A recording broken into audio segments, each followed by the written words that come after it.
We get that whole thing too. Wow. Yep, get the whole shoot. Makeup. No, that's all. And mine is like coming off. It's not in the budget. Good. Yeah, I only did that once, but that was back in the 90s. I'm good. All right, for the record, tell me your name, spell it for me, and how you want to be titled. Anthony L. Simmons, Anthony L. Simmons. Anthony Big Ant Simmons will be fine. Okay. Bigant. Okay. 2 separate words. Otherwise, it sounds weird. They call you Big Ant. Yeah. And what do you want to be titled as? I'm the program director of KMJJ and 101.1 KRMD. Fantastic. And then I guess afternoon drive 2 to 6 here. I guess that's kind of important too. What are your hours? I'm on, well, that's what I was just telling him. Oh. Here locally, I'm on from 2 to 6, Monday through Friday. In Huntsville, Alabama, I'm on from 6 to 10. Wow. Westwood One The Touch, I do a syndicated morning show in 25 different markets. Oh my goodness, you are busy. A little busy. Okay. All right, listen, Big Ant, we want to talk to you about just the transformation of Shreveport when 50 Cent came in. First of all, tell me when you first heard about 50 Cent coming in. This is before Humor and Harmony. When did you hear word? Orville Hall, Big O. He and I have been working together on different projects for years. When he first got here, I first got here, we were both transplants, and we both had the same vision of Shreveport, which was a gold mine waiting for someone to find. There were so many opportunities here. There were so many untapped resources, so much potential in the people of Shreveport. One thing about the people of Shreveport that I've always said, hiring them, I've never worked with harder, more loyal and dedicated people than the people of Shreveport. The only issue is the worst thing for a person of Shreveport is another local Shreveportian, because they are the first one to say, man, don't hire him. He ain't no good. Well, the reality is that's all they've been hearing all their lives. And that's what Big O and I realized, Orville Hall and I realized, that man, there's so much untapped potential in this city. So we did different projects and different things like that. And then once it got to the point where the pandemic happened, everything slowed down, O was like, I'm really talking to Curtis Jackson, Mr. Jackson, about Millennium Studios that's open, things of that nature. He had started talking about that when Adrian was still in office. And then once Tom Arsenault came into office, it really picked up speed. And with that knowledge, I knew we here had to do something to step the game up at KMJJ and Cumulus Broadcasting in Shreveport. And that's when we started off with a really wild thing. I thought it'd be cool to do a podcast where we're interviewing new up and coming artists and things like that, play their music. But then we took it a step further and we created the Listening Lounge, which is basically a labor of love of all of us here, but it was MTV Unplugged, old school, meets Tiny Desk, new school. And I've sent you pictures of that up in front. And it was just great because we could take local artists, have them perform in front of an audience, a small audience, in a radio station. But what made it key was we broadcasted their performance, their interview via the radio. Isn't that like how they used to do it years ago? Oh my God, you just told how old I am. Yes, that's exactly where it came from. Yes. That's how it used to be. Yes. That's how radio used to be. You bring in the groups. Exactly, yeah, that's how it used to be. But unfortunately what happened, you had a lot of people who were in charge of radio stations at the time who just didn't take the time to do their due diligence to make sure the artists be clean. No cursing.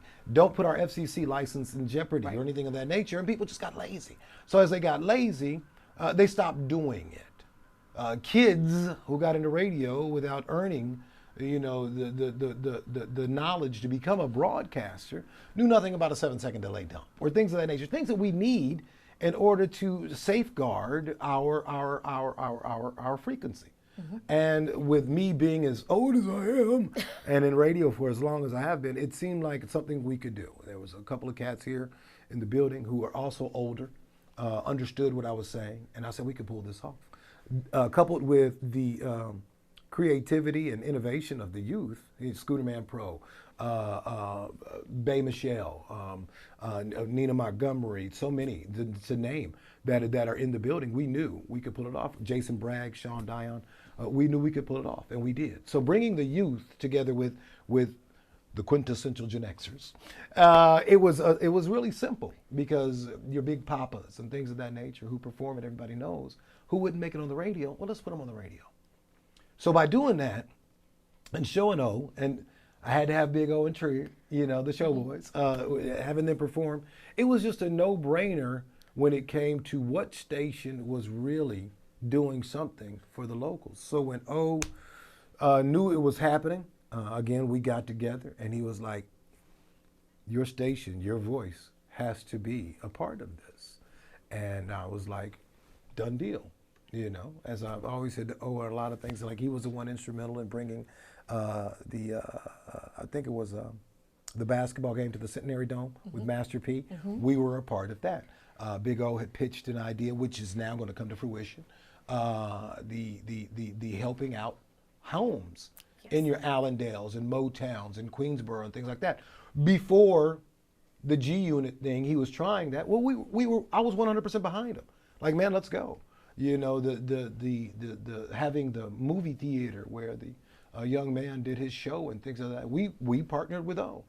O is innovative. He's creative. He's a great marketer, and it just was to me a match made in heaven to align our stations with a lot of his visions. With me being in radio for too damn long, what was old has come new. And as I always say, if you steal it from me, you stole it twice.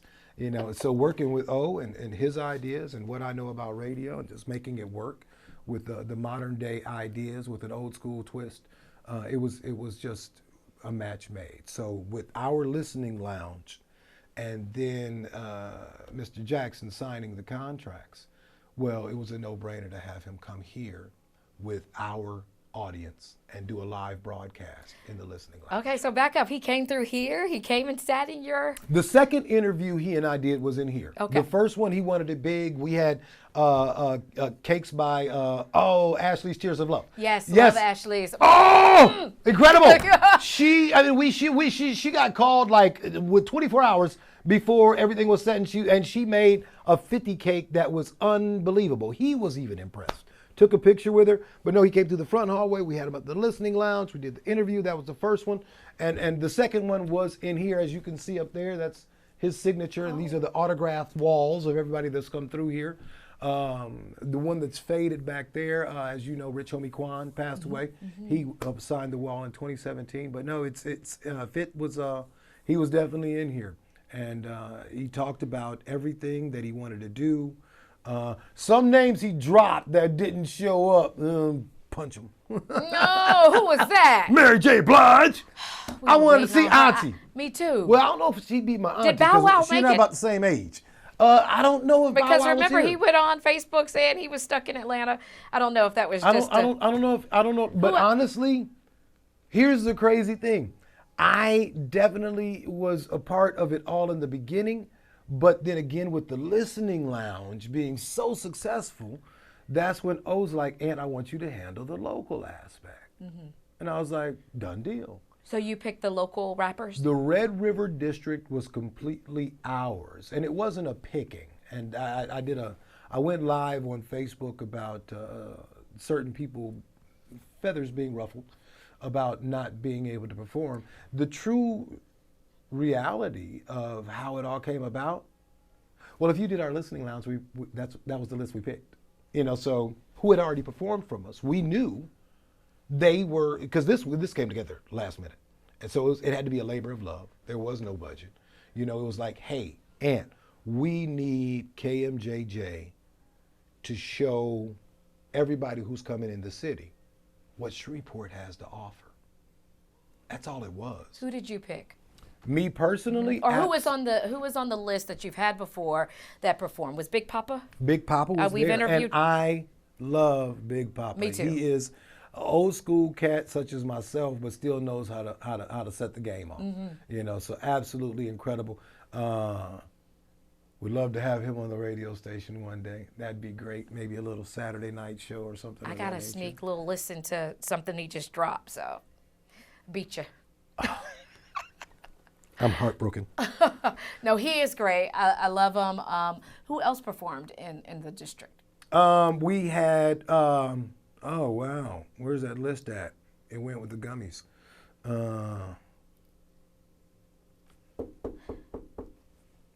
But at any rate, everybody in the Red River District was local, so you gave them a chance. Everybody in the river, I apologize. I'm drawing a blank. That's okay. Right now. When Yeah. you remember, you can tell us. But how is that? How is this different than before Humor and Harmony? Did they just not have that break to be able to showcase in front of everybody? Did they just need that audience? Because the talent has always been here. Yes, which is what we highlight with the listening lounge. We've been doing the listening lounge for over a year, and again, all of the artists, Shauna D, one of them, they're coming back. But we've always had that. Now, again, that had been going on for a year. Our listening lounge. So again, picking the list from that was very easy, very easy. What was 50 like? What is he like? When I first met him, he definitely tried to present himself as a man of business, very astute. But as you know, when you're interviewing somebody, you can break him down after a while, and then he just became a real cool cat. Just a real cool dude, laid back. But the reality is, we all are that way. At the end of the day, yeah, I'm Big Ant. But when I go home, I'm Anthony Simmons, who loves to watch Naked and Afraid. What I'm saying? Right. That's a marathon. So yeah, weird stuff. Things of the nature, and it's the same way. But he's definitely a man of business. He's definitely a man that knows what he wants. And one thing that I loved about talking to him, this is an interview, or this is a man who wants to do something for others. He wants a legacy. He wants to help. $6 million went into Humor and Harmony. He ain't recouped that. He ain't. You know what I'm saying? The money that he put to the police officers for the safety. When is the last time we can say we shut down outside and there was not a single fight? Not one. People Why on is top that? of people, because it was harmony. It was hope. When we did the temporary hiring fair, a gentleman came through there, and I'm drawing a blank on his name. Old. This is real. He came through. I'm sitting in my desk in the front of the microphone, and he almost, you could see his eyes were welling up. And I said, "Brother, you okay?" He said, "Man, I came here for a job. I just got out of Angola 18 days ago. I need a job." And I said, "Well, you're in the right place. Be patient, and you're going to get that call." Fast forward to the Wednesday night, before everything opens, everything kicks off. Kelvin Good. He and I are walking down the street, and he's like, "Man, let's go into the basketball." I said, "Cool." Everything's gated up, security everywhere. So I walk to the gate, and I say, "I'm Big Ant, KMJJ, just want to pop inside and see." Kelvin's like, "Yeah, we're good." And he's like, "I can't let you in." I'm like, "All right." I said, "Big Ant with KMJJ." And he's like, "I know who you are. You interviewed me. You promised me I'd get a job, and this is my job." And I was like, because I had drawn a blank like I'm doing now, and I'd forgotten who he was. And I hugged him. I was like, "Brother, I'm so proud of you." But he was like, "Man, thank you." He said, "You told me I'd get a job, and I got a job." Wow. And he was doing that job because he still didn't let my ass in. He's like, "I don't care who you are." Right. So I had to make a phone call. We got in, But he was doing his He job. was doing his job. So that is why Humor and Harmony was so awesome, because he hired locals. He hired people from the community, put money in their pocket, not this $725 money, but real money in their pockets. And they were like, "This man is helping us." Do you think it gave him hope, the guy from Angola? It gave everyone hope. That's the one thing about that temporary hiring agency or fair that we did. There, everybody walked in with curiosity. Everybody walked out with hopes and smiles. Not one bad story came from that. And plenty of people, you may not know it. You may not have heard about it because the jobs were security. The jobs were building the dome. The jobs were doing street and manual labor. But these were people who desperately needed to work that got jobs. Other people, I've heard plenty of complaints. Oh, they didn't call me. I wanted to do this, wanted to do that. Maybe they didn't need you at that time. They hired what they needed. And it helped because those people typically could have been some of the people who would have started something with Human Harmony, who would have, but instead they were like, no, we're going to protect our city. We're going to bring hope to our city. We're going to shine a new light on our city. And it was absolutely incredible. And as someone who was up on the stage that night, having to clear the audience and clear the stage, oh Lord, I was like, oh please, DJ, R&B, play R&B, play an R&B, play R&B, yeah. Got to bring it down, bring the temperature down. Wow. So what events did you go to? What was one of your favorites? Absolutely none. Because you couldn't get into the basketball game, I forgot. Wasn't even that. Yeah. Humor and Harmony, we were the Red River District. We were the Fan Fest. Okay. I was there, well, I did go to the Dome on Thursday night just to check it out. What did it look like? It was absolutely incredible. It was white couches, it was laid back, it was beautiful, the screens were inside, the projections going on. Have you ever been to the Dome in Vegas? Because it was just like that. It was like, or even better than that, because they need to bring it back because they didn't start showing movies in it, because it was like, wow. You know, just watching movies like that. It was absolutely incredible. And that was the only night that I got to do any little thing, and I was only there for about an hour because what was Friday? Friday was the first day of school. So, and this was my son's last first day of school. So I definitely had to go see him all. So I had to go home for that. And then Friday and Saturday, I was out in the Red River District. Yeah, let's talk about that. So give me an idea of how crowded, because they had to kind of shut it down. Saturday night, we literally shut down outside.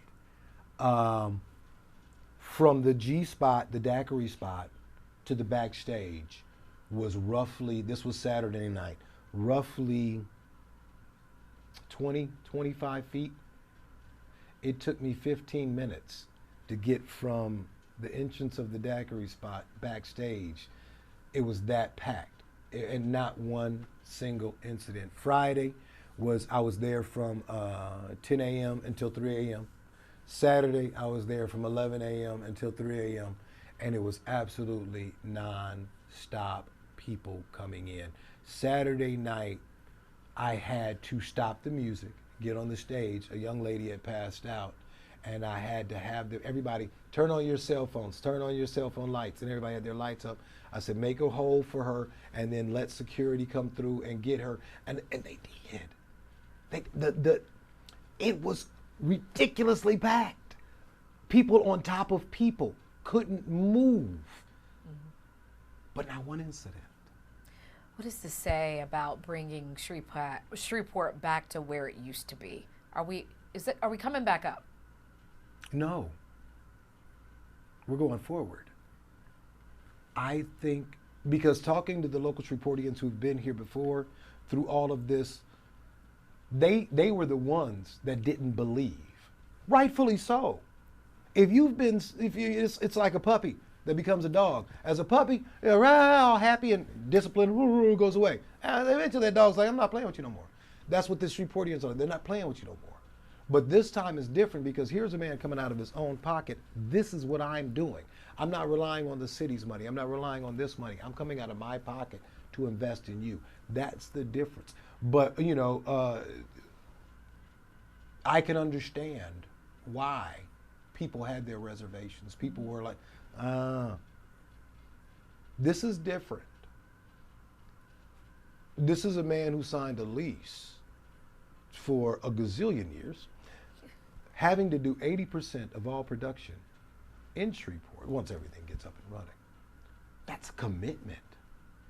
The next whoever may not even been born yet. That's a true commitment to uplifting a city. Are there going to be naysayers? Of course. Are there going to people who are going to have an issue with the fact that, you know, you coming to change our city? Yeah. Nobody likes change but a bum and a baby. It's difficult. But at the same time, you can't accept anything like this. But this is everything, you know. So when people get to the point where they're ready to open those hands and accept what we can do moving forward, what the hell with what's back? What about the people that really just didn't want to give him a chance, maybe because they don't know the businessman of 50 Cent? They when they heard about him, they saw he was a rapper, they listened to his lyrics, and they thought, oh, he's coming to our city. He's going to ruin our city. What do you have to say for those naysayers and those people?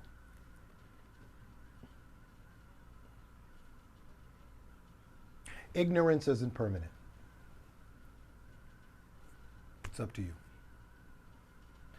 If you want to educate yourself, because ignorance is nothing more than a lack of knowledge, you'll find more than what he appears to be. But it's up to them.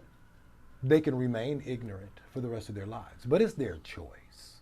It's completely your choice to remain ignorant. I hope you choose not to, but if that's what you choose, we'll see you later. Where do we go next?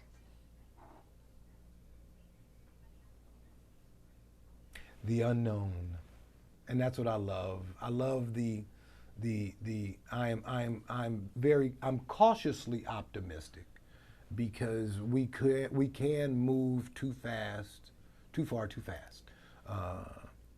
But I think if we continue to take the steps that we're taking, Humor and Harmony, I'll be the first one to say, I was like, wow. As someone who's been in this game for over 30 years, I've done lots of festivals. Typically when I do a festival on radio, something not even close to this magnitude, maybe not even half, I would start working on it a year out, at least 9 to 10 months out. Mm-hmm.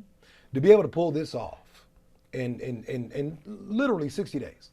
90 days, everybody says, but they started working 60 days. All of the issues, I mean, so many people don't even know that. Where's the dome? What's going on with the dome? The dome was held up in customs. You know, they couldn't even get the dome. So, I mean, you remember everybody saw that big yellow thing out in the dome was supposed to be here then, you know, but because it was held up in customs, so they literally had to put that together at the last minute. They didn't even know what the seating was going to be like. So what if it didn't make it? Was there a wow? plan? What if it didn't? No, I don't know. Who knows? It made it. Thank God we'll never have to find out. But that's the part that a lot of people, I mean, and you wouldn't know if you've never done anything like this. And most people haven't.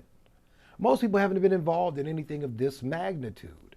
So understanding and preparing for the unknown, well, if you're like, for me, it excites me. It's like, you're living on that edge. But if you don't, well, then you could just already be a naysayer. I told you it wasn't going to happen. I told you. And we had a lot of those.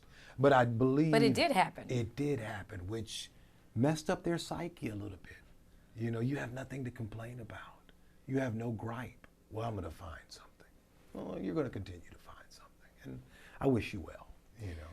You're here in your office. You said when you look out the window and you can just basically see a lot of the downtown, the Shreveport area, mm-hmm. right? Just over the bridge.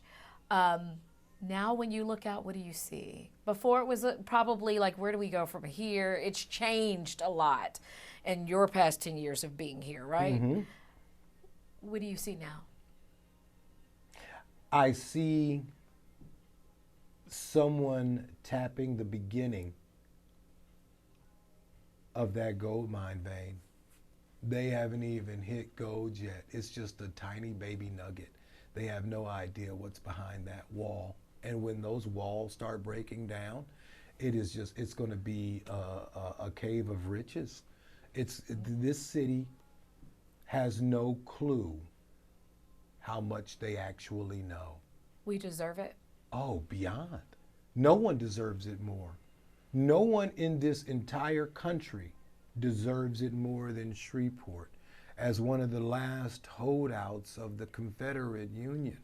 as a city that is rich in history in its outer areas, people who deserve it are here.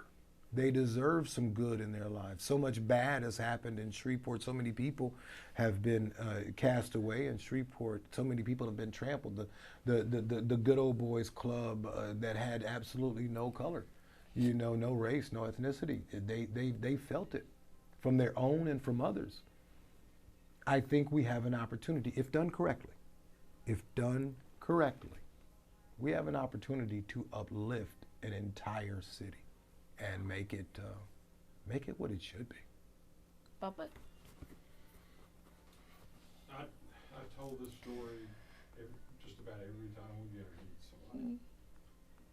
Lived here all my life, 67, fixing to be 68, and about, I guess it was on Friday, late Friday evening, or early Friday evening, I was like, wow, it's really happening.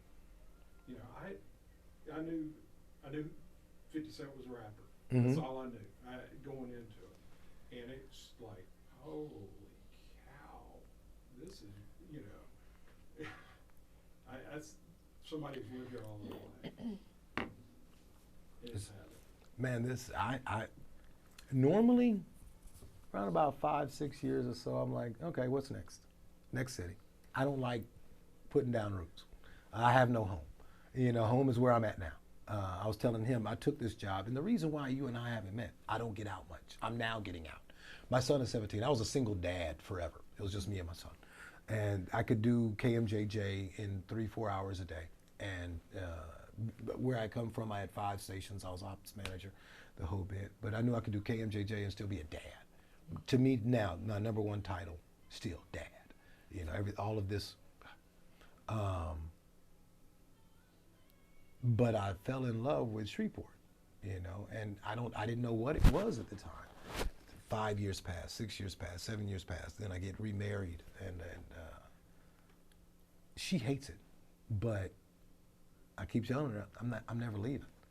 I don't know what it is, but something about this city has always, and believe me, I have definitely ran into and had issues with, but they were insignificant compared to what this city has to offer. And every single local Shreveportian that I've hired and given a chance and backed, like the young lady Dom, she's born and raised Motown. And she, hard. But given the chance with her, I tell everybody, she doesn't know how much she knows. Ask her to do something and be amazed at what she does, because she doesn't even know what she's doing, but she does it. Scooterman Pro, come on, almost left radio. He and I met because he was a thespian, and I'm an old theater grad myself. We started talking, and I was like, man, there's a lot more to you than what they got you doing. Come on over. My night girl, Bae Michelle, or Pretty Little Bae, she's now our assistant program director. Before I met her, she had never even touched a mic or been in a studio before. They're hungry. They want something. They just need to be given a chance. And the ones that are fighting the most are the ones, they're not scared of 50. They're scared of who they can be. You know what I'm saying? You know people like that. They're scared of their own potential. And that's what's going on. And it's fearful. If your mama, your grandmama, your daddy, your granddaddy, and so on ain't never been nothing and told you gonna be the same, how hard is it to break that generational cycle? And that's what we're doing. We're trying to break that generational cycle and say, you can be. You can break that chain. You can be. Yeah, that's what's great. I'm rambling now. Wow, no. So what, you've been to many, many cities where you've worked. You talked about Huntsville, Minneapolis, Chicago, Vegas. What makes Shreveport so unique? And I mean, because, 50's from New York. I mean, there's everything there. He can go anywhere. He can put down roots anywhere, but why Shreveport? One, let's be honest. You can buy about 18 buildings for the price of a half a duplex in New York. You know, it was between Houston and Shreveport. Same thing. How did we win? We won, I gotta say, property value. Okay. 2, Millennium Studios, DreamWorks, empty. We were the film industry. I never forget flying out of here for the first time or flying into here for the first time, walking down the hallway like, I got all these posters up here. What's going on? These movies were filmed here. Waterworld. You know, that was an awesome movie to me. It's nothing but water.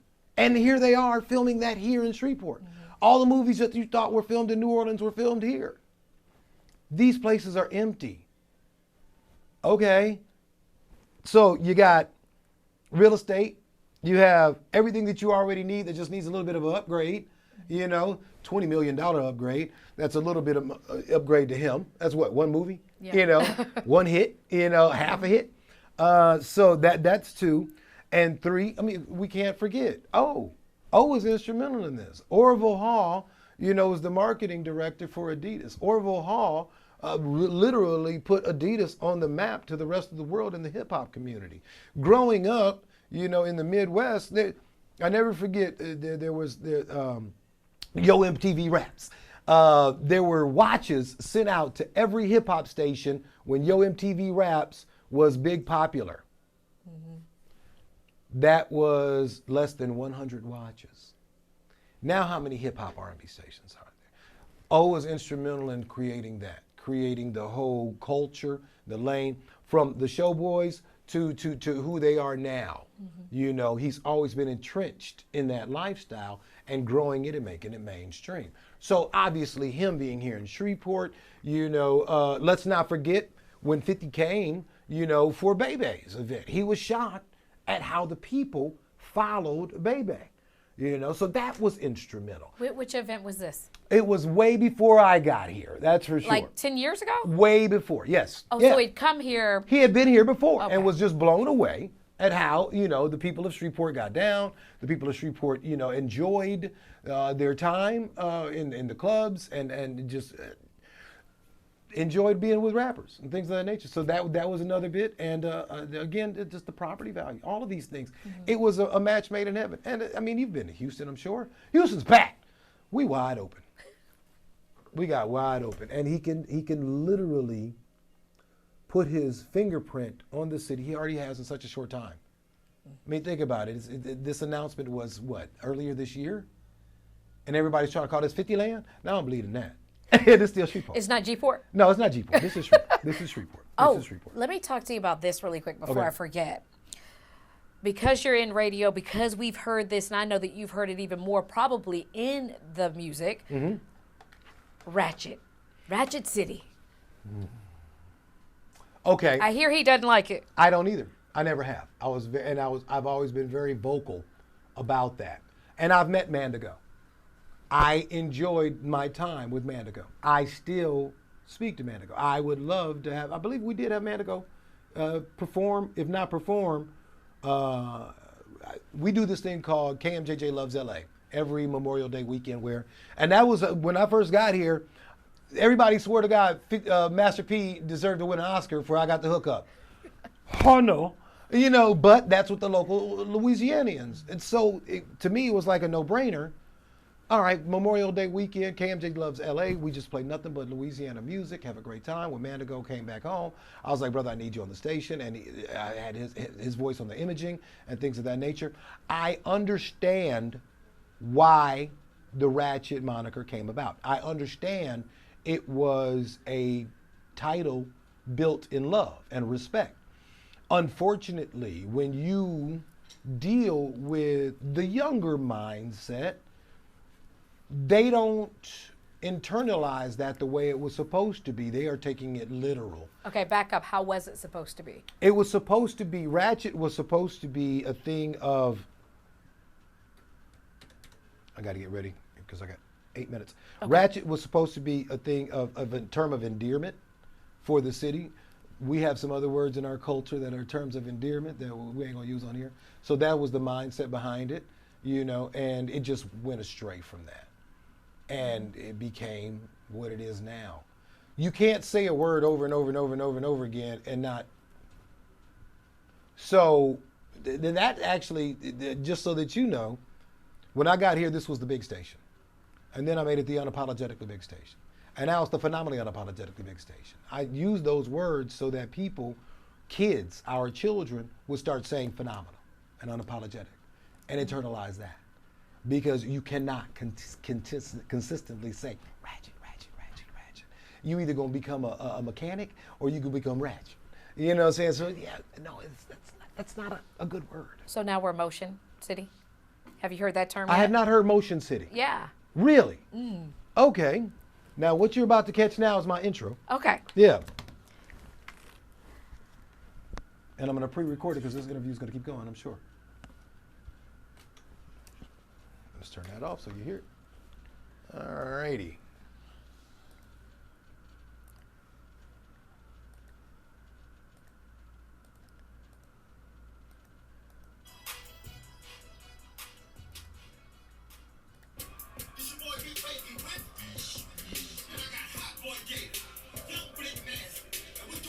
People always ask me, do I do this live every day? They think it's pre-recorded, and it is always live every single day. I've never once pre-recorded and just played it back day after day after day. So today you're going to be a part of it. I'm here with Dominique Beer. Come on, Mama, I'm famous. Yeah, you do have to sign the wall before you leave. Definitely, definitely.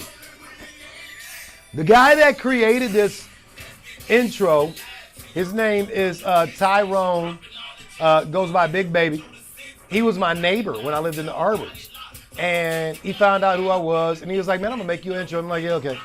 In all my life, I've never had an intro because I never cared about it. So he made this intro, and I started playing it, like, okay, whatever. And one day I'm walking down the street and with some people, and we're walking, and they're going like, we rolling with Big Ant? And I'm like, oh, that is so cool. What's that? And they were like, your intro. intro. And I was like, so it kind of caught on. And I had no idea.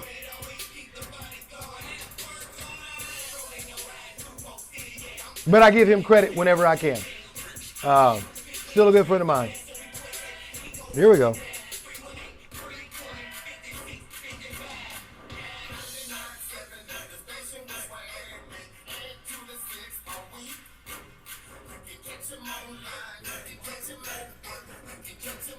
Okay.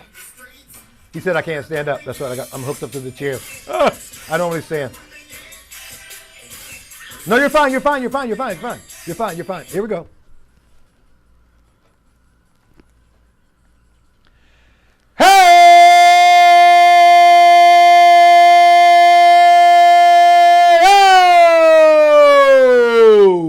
It's your brother from another Mother Minutes Weekend live on a Monday afternoon.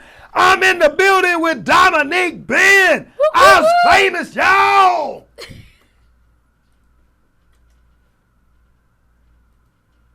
And here we go. Oh, love it. Oh, I would have been out of breath. Oh. Okay, was that it? Did we get all of them? You may not want to say it, but I'm going to ask about your son.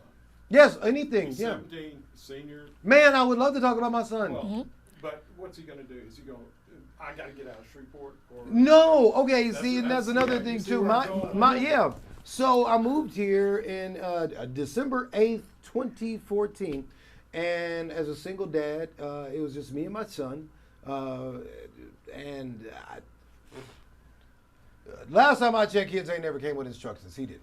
You know, so I was like, hey, buddy, look, here's the deal. You get good grades, all right? You don't make me come up to that school for anything bad. And I promise you I'll do whatever needs to be done. And he's done exactly that. Wow. He's over at Magnolia School of Excellence. He has a 3.9 GPA. As a sophomore, he rocked a 21 on his ACT, so we're working on getting that number up, even though 21 as a sophomore is pretty incredible. He's on the football team there. Good. And I'm so proud of all of the Magnolia Mariners because they don't have the best seasons, you know, but those kids show up every practice, every day, every game, and they give it their all, and that's character. And my son, class president, Good for him. Yeah, great shape. Proud dad. I was going to say, is he a talker like you? Is he like... He does the announcements every day at school. Okay. Yeah, he does.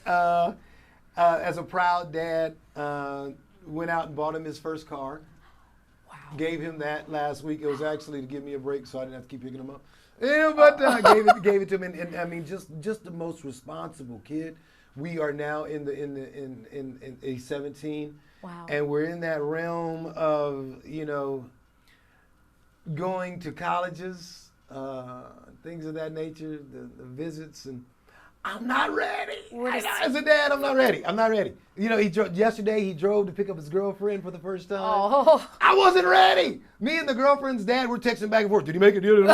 But I mean, it's when you're that close, and you when you feed them and they like what they're eating, and then they start cooking it themselves.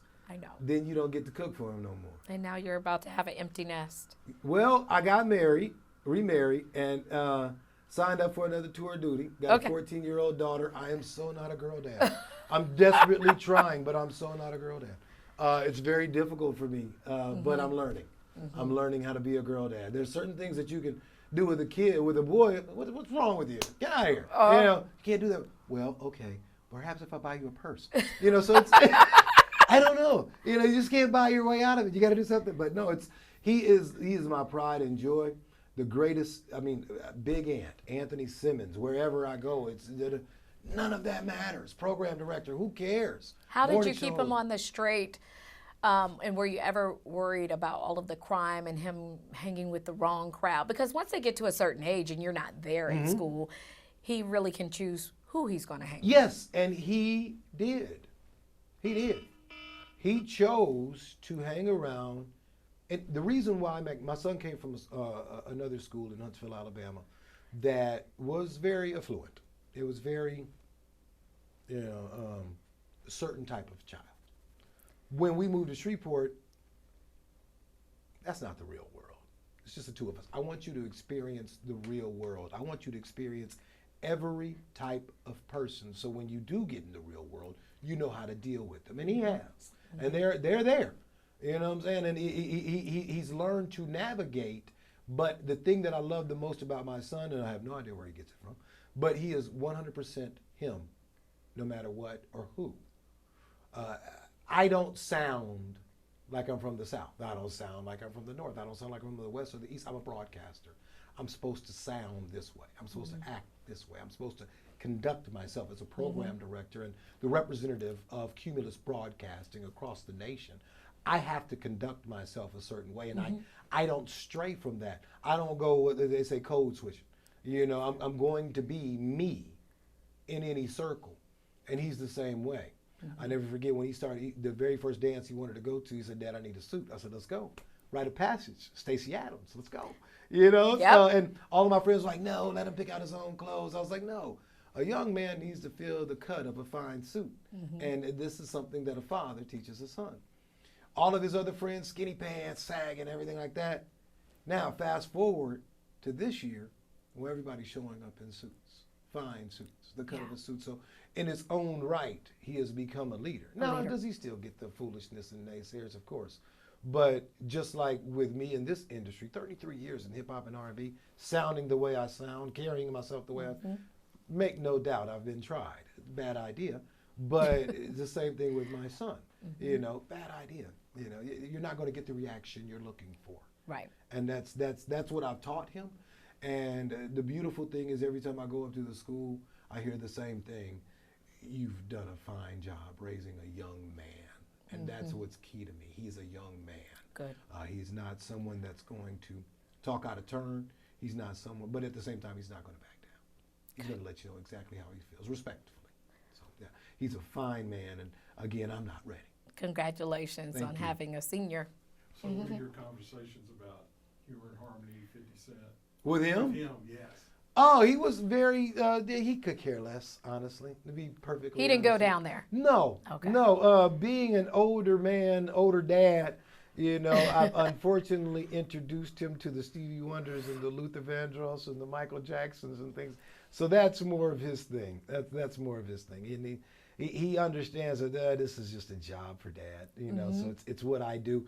And the crazy thing is with kids, when you're dealing with kids, and you're this guy out here, I'm big Ant in the streets. I'm hanging out with 50 Cent. I'm hanging out with whoever comes to town and things like that. Same thing on the countryside. Cody Johnson's coming to town this weekend. Going to be there.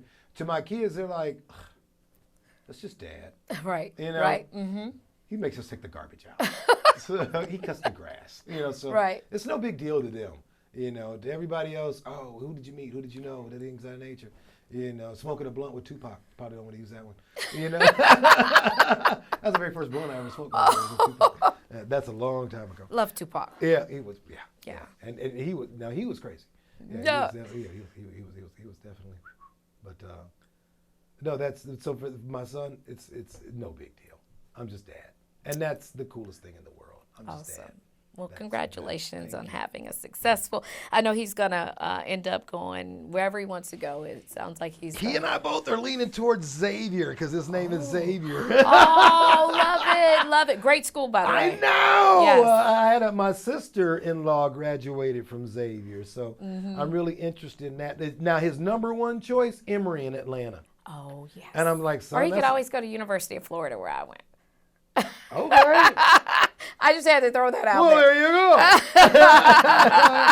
I always wanted to go to University of Hawaii, and it had nothing to do with the university.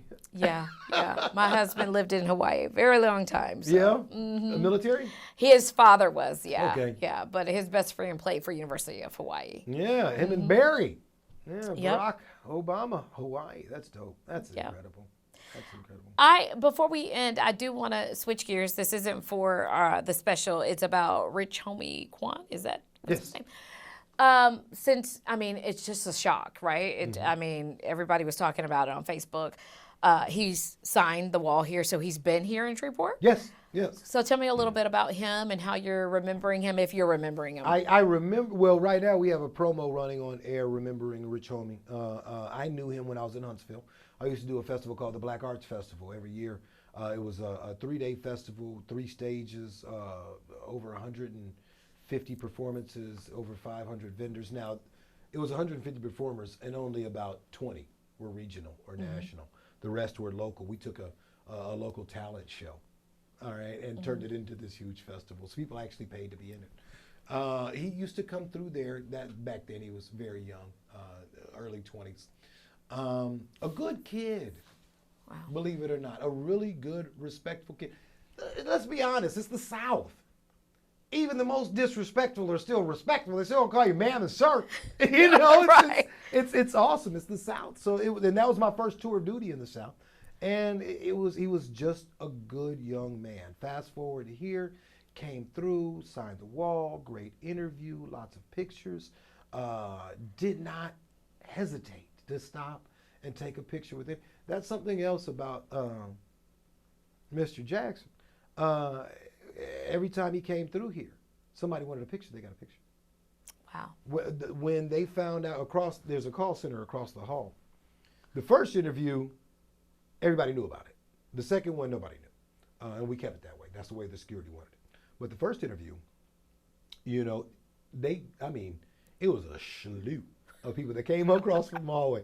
And he stopped and took a picture with every single one of them. Rich Homie Quan was the same way. It is sad what happened to him.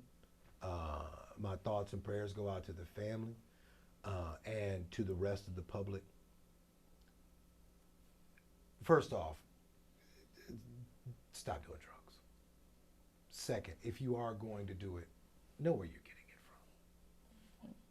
Today, it's sad that the stuff that I am an advocate for the legalization of marijuana. Marijuana has gotten me through some of the toughest times physically in my life. My mother, who died of ovarian cancer, stage 4, she lived for 4 years with stage 4 cancer. Medical marijuana helped her. You know, here it's legally. Medical marijuana is legal. Know what you're doing. Know what you're putting in your body. Make sure it's safe.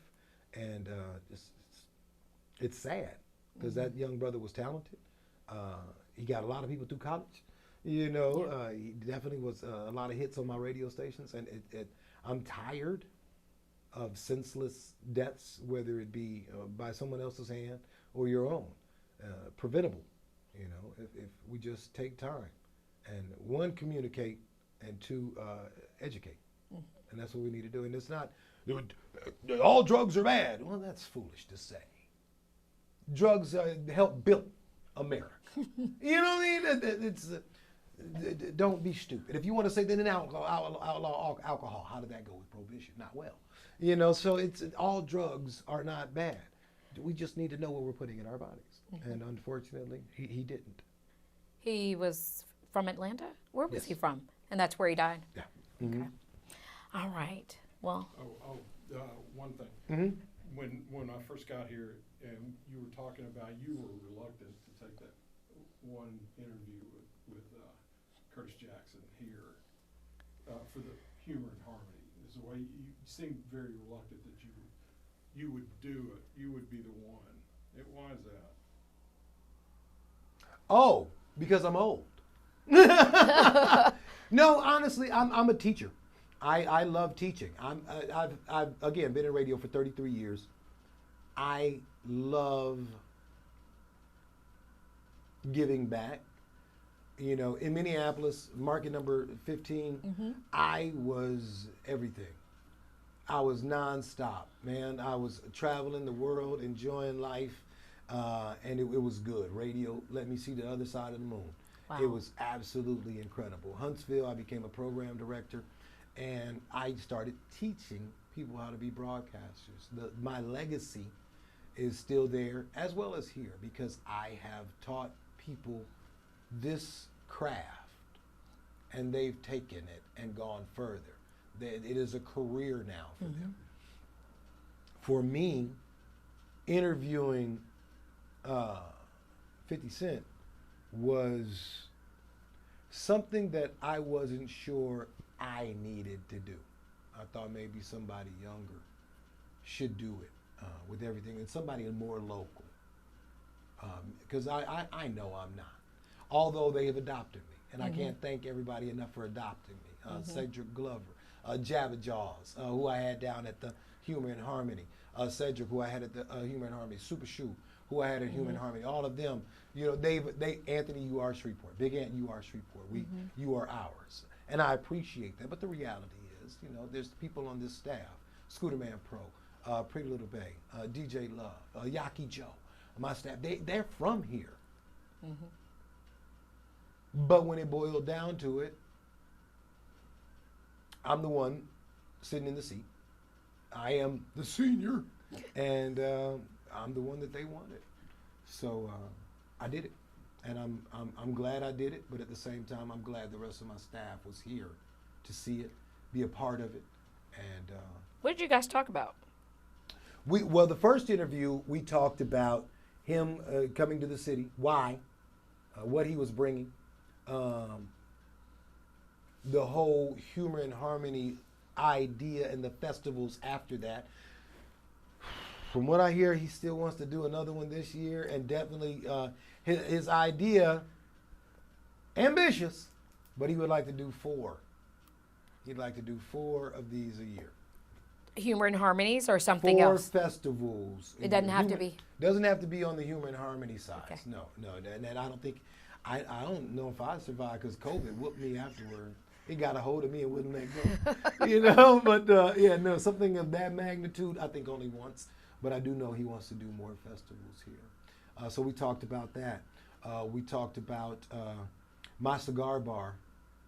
You have a cigar bar? No, Oh. but I told him I want one.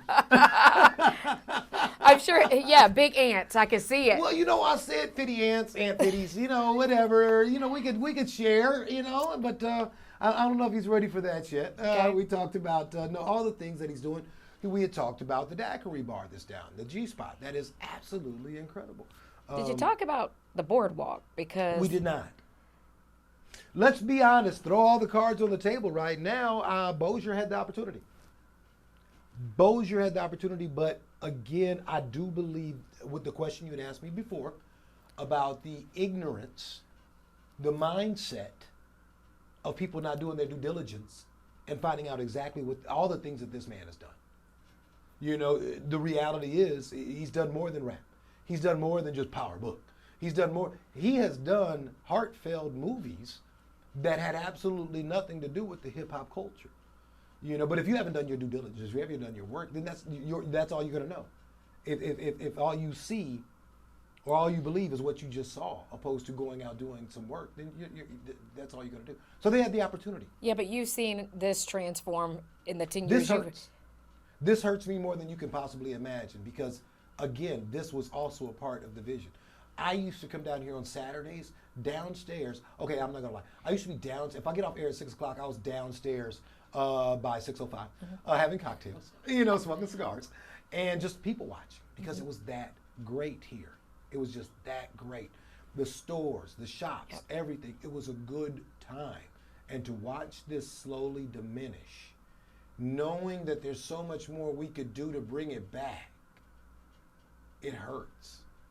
It absolutely hurts. I mean, you could do dinner to movies here. You could have cocktails here. You could just people watch and enjoy yourself here. And it's dying, and there's no reason. Hurricane Alley is great. This should be an extension of Hurricane Alley. Margaritaville. This could be an entire entertainment complex if they just educate themselves on the people that are here. Not that are coming, but that are here.